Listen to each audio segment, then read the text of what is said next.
Hi guys, it's Jenny and I'm going to take you through how to get your first pull-up. I remember how frustrating it was getting my first pull-up. There were times I just spent looking up at the bar wondering why I simply wasn't moving.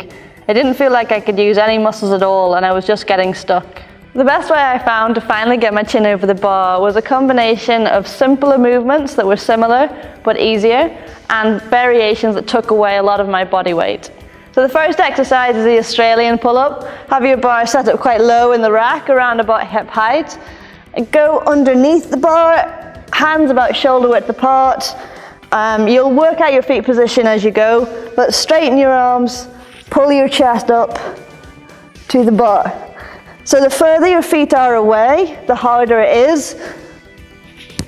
And then if your feet are closer, the easier it is. Just because you can use your feet a little bit more, takes a little bit more body weight out. So work out where is best for you. You want to try and get 10 reps, working that 3 times, so 3 sets of 10 reps. The horizontal position really helps you engage your lats a little bit easier. So this is the first movement that I would do in order to see, can I row in a horizontal position before we move on to that vertical position. Our next exercise is the low bar pull-up. So we're going to set the bar up in the same way as the Australian pull-up, but this time at chin height. And just go underneath the bar as if you're doing a pull-up, so make sure that your arms can be straight. If you're underneath the bar and you're still arms bent, put the barbell a little bit higher.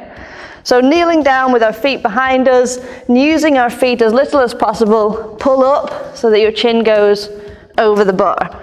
So if this is really hard for you, you can be on the balls of your feet or even on the flat of your feet and just essentially stand up using your arms for assistance.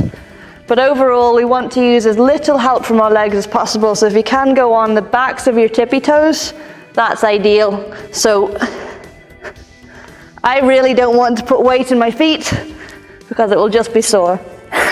So this is very similar now to a pull-up. It's not a horizontal row. Now we're doing a vertical pull.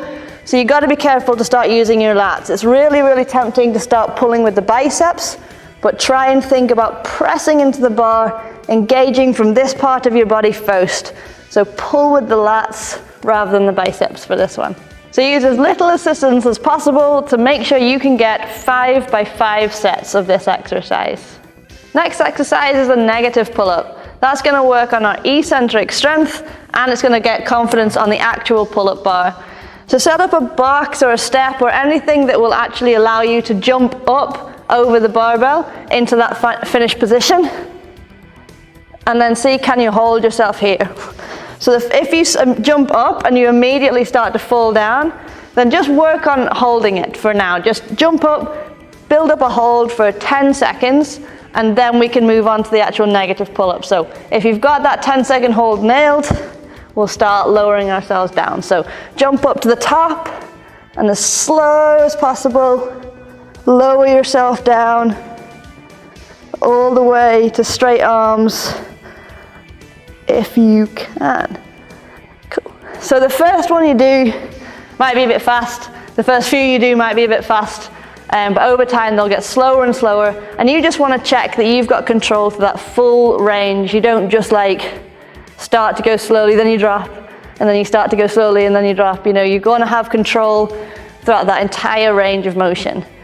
Build yourself up to 5 sets of 3 reps for this one, using the box every time. So in between each rep, once you've got down, back onto your box, jump up, and start again. So don't feel you have to do a pull-up each time. Our final exercise is the banded pull-up. So sometimes banded pull-ups get a bit of criticism because they are at maximum tension when they're at the bottom of the rep, which means that they ping you up a little bit and takes away some of the need to engage your lats. But for getting volume in your pull-ups and for going through that full range of motion, I've yet to find a better exercise without the use of an actual pull-up machine. So set up whatever band you need on the bar. You'll work that out as you go. Hold onto the bar and put both feet into the band. Try not to cross your feet or anything. Extend your arms fully, pull up and down. Again, trying to engage the lats the same way as you were on the low bar pull-up. You're not just pulling with your bicep, and you control the pace. Don't just let the band bounce you up and down, okay? If you are bouncing up and down, the band is probably too thick. You're too strong for that band, so get a thinner band. If, however, you're struggling to get your chin over the bar, get a thicker band, or if there's no thicker band, you can put two together, and that will give you a bit more assistance. We want to get 5 reps, so the band is making that achievable, but it's not making it easy. You want to get 5 sets of 5 with some struggle, but you want to use the band to make it achievable. To fully get the benefits of these movements, I would recommend splitting them up into 2 sessions and try and do them at least once a week, but if you can, twice a week. Session 1 would be 3 times 10 of your Australian pull-ups, and then 5 times 3 of your negative pull-ups. Then session 2 would just be 5 by 5 of your low bar pull-ups, 5 by 5 of your banded pull-ups. And you would adjust the resistance, adjust the progression so that you can get all the reps of all of the exercises. So for example, over time, you would get more horizontal in your Australian pull-up, you would get slower on your negative pull-up, you would use less and less body weight assistance on your low bar pull-up, and for the banded one, it's just a thinner and thinner band until eventually you're just awesome. The main thing about learning a pull-up is consistency. The only time I started making progress is when I actually set aside time every week to do this. Just doing something once every 2 weeks is not going to get you any progress. So let me know how you get on. If you have any questions, remember that I've been where you are, struggling to get my first pull-up, so don't hesitate to ask.